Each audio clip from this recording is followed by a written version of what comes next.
ನಮಗೆ ಖುಷಿ ಇದೆ. ಶ್ರೀಯುತ DK ಶಿವಕುಮಾರ್ ಸರ್ಗೆ ಸ್ನೇಹಪೂರ್ವಕ ನಮಸ್ಕಾರ ಮತ್ತು ಹೃತ್ಪೂರ್ವಕ ಶುಭಾಶಯ. ಅಪರೂಪದ ವ್ಯಕ್ತಿ ನಮ್ಮ ಮುಖ್ಯಮಂತ್ರಿಗಳಾಗ್ತಿರೋದು. ಇಡೀ ನಾಡಿನ ಖುಷಿ, ಒಬ್ಬ ಪ್ರಜೆಯಾಗಿ ನನಗೂ ತೀವ್ರ ಖುಷಿ. ಸ್ನೇಹಿತರಿಗೆ ಸದಾ ಶುಭವಾಗಲಿ. ಅವರ ಅದ್ಭುತ ಆಡಳಿತನ ನೋಡೋದಕ್ಕೆ ನಾನೊಬ್ಬ ಪ್ರಜೆಯಾಗಿ ಕಾಯ್ತಾ ಇದ್ದೀನಿ.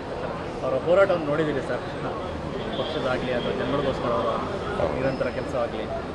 ತುಂಬಾ ಹಠವಾದಿ ಅವರು. ನನಗೆ ಸಮಾಜಕ್ಕೆ ಎಷ್ಟು ಅದ್ಭುತ ಕೆಲಸಗಳನ್ನು ಮಾಡ್ತಾರೋ ಹಾಗೆ ನಮ್ಮ ಉದ್ಯಮಕ್ಕೂ ಅವರು ಒಂದು ಹಾರೈಕೆ ಇರಲಿ ಅನ್ನೋದು ನನ್ನ ಒಂದು ಉದ್ಯಮದವನಾಗಿ, ನನ್ನ ಸಿನಿಮಾ ಉದ್ಯಮದವನಾಗಿ ನನ್ನ ಒಂದು ಅಭಿಲಾಷೆ. ಅವರು ಅದ್ಭುತ ವ್ಯಕ್ತಿ, ಕಲೆನ ತುಂಬ ಪ್ರೀತಿಸ್ತಾರೆ, ಬದುಕನ್ನು ತುಂಬ ಪ್ರೀತಿಸ್ತಾರೆ. ಅವರಿಗೆ ಸದಾ ಶುಭವಾಗಲಿ ಅಂತ ಹಾರೈಸ್ತೀನಿ. Thank you so much. ಇನ್ನಷ್ಟು ಹೆಚ್ಚಿನ ಮಾಹಿತಿಗಾಗಿ ಫಾಲೋ ಮಾಡಿ ಬ್ರಿಗೇಡ್ ನ್ಯೂಸ್ ಕನ್ನಡ.